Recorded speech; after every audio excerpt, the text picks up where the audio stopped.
Dave Chappelle is alleging that the producers over at Saturday Night Live attempted to censor his monologue when he appeared on the show last month. Now, per SF Gate's senior culture editor, Dan Gentile, who saw the comedian at the first of his 3 San Francisco stand-up appearances at the Masonic, Chappelle alleged that he was not allowed to speak about Gaza and transgender people. So those were the 2 issues that the producers at SNL told Chappelle, do not even weigh in on that. Please leave that out of your monologue entirely. Now, he didn't listen entirely, which is honestly not that surprising. Remember, he got a lot of backlash from transgender activists, the transgender community in regard to some of his jokes about the community. He doubled down. It almost became kind of obsessive when it came to his specials. And to be honest with you, I think it kind of hijacked his specials and kind of ruined some of the last few ones that he did. However, it is interesting that they didn't want him to weigh in on Gaza or the Palestinians. Turns out that was something he was unwilling to listen to. Now, before we get to what he said during his monologue, I just want to remind you all that he's actually been, a fierce advocate of the Palestinians. So during a performance at the UAE back in May of last year in 2024, here's what he said. So about halfway through in a wide-ranging comedy set in Abu Dhabi, Chappelle, a Muslim, initially said he had been told by his friends either to discuss the war or not. From the audience, a woman screamed, "Free Palestine." The crowd cheered. Chappelle then said the Gaza Strip faces a genocide. He also said that making Jews safer in America amid rising cases of anti-Semitism would make them realize they don't need Israel as an ultimate protector. I doubt that would happen, but nonetheless, that's the argument he made. Now, according to the AP, even before coming on stage, the crowd at Abu Dhabi's arena basically cheered as Chappelle's DJ Trauma, played a song, "My Blood is Palestinian," by the Palestinian singer Mohammed Asaf. So his views on the Palestinian people is pretty clear. Now, fast forward to his monologue for SNL last month. He did not heed their warnings about avoiding any discussion or any mention of the Palestinians. Here's what he said in the closing moments of his monologue, quote, "The presidency is no place for petty people." So Donald Trump, I know you watched the show, man.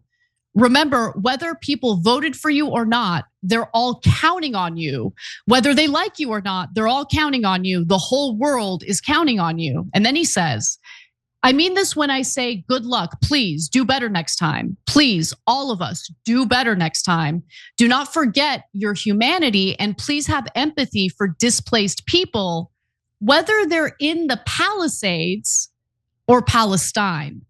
So he's referring to the fire-ravaged Pacific Palisades in Los Angeles, which, by the way, the recovery effort in regard to, Altadena, Pacific Palisades, it's been a disaster, but that's a different story. But Cenk, the reason why I wanted to talk about this is because when you're in favor of censoring speech, when you're engaging in joke policing, you have to keep in mind that that will impact speech that you yourself like. You don't get to pick winners and choosers. In a society that is, favorable toward a culture of censorship, certain speech that you like, certain speech that you want out there is going to be censored.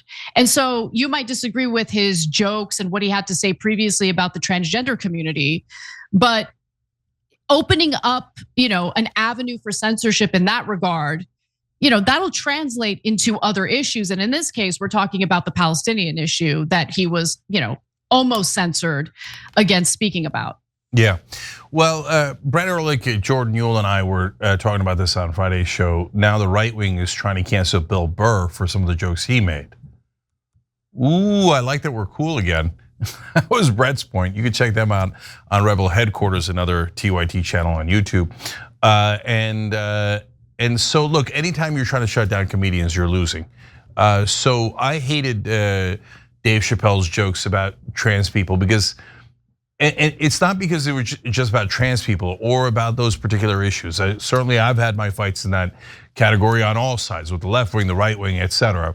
And even in the midst of all of that, I said, look, I think Ricky Gervais pulled it off pretty artfully and did a great job with similar jokes. Chappelle just got obsessed, and it was like show after show, and it was so boring. So on the other hand, I've loved Dave Chappelle in the past. So what do you do when you like some of his work and you don't like some of his work? Cancel. No, you don't cancel. Okay, so you don't like his trans jokes. We're all gonna live. He's not the president. He's not the commander in chief. And so you don't have to shut down everyone you disagree with. And it turns out you might wind up having interesting agreements. So now all of a sudden, we've got Steve Bannon saying, don't cut Medicaid, increase corporate taxes. I mean, if anyone deserves to be canceled, it's Steve Bannon. But even so, I say no. Why do I say no? Because look at him now turning around and potentially helping on those issues. I know. For some, no. Anyone who disagrees 1% or 50% or 95%, don't let them speak. Don't let them make jokes. Totally, utterly unacceptable. And by the way, who was doing cancel culture in this particular case? It wasn't the far left. It was NBC. It was Saturday Night Live saying, don't make jokes about trans people. And as we said, maybe it's because he just went so far on that and it's boring. I don't know, right? Even so, I'm against it. Let him make any jokes he likes, okay? But don't make jokes about Israel. Why? Is Israel the poor, powerless victim, arguably like trans people, and they really need, oh golly gee, if we could just find one person in favor of Israel on American television. I mean, this is absurd. Now we can't make fun of the powerful either. You see, once you start cancel culture, there's no end to it. And to be fair to the far left, cancel culture on Israel has been around as long as American media has been around. I mean, now you could at least criticize Israel in media to some degree, slightly, under certain circumstances. For all my life, if you criticize Israel in American media, you are going to get fired, period.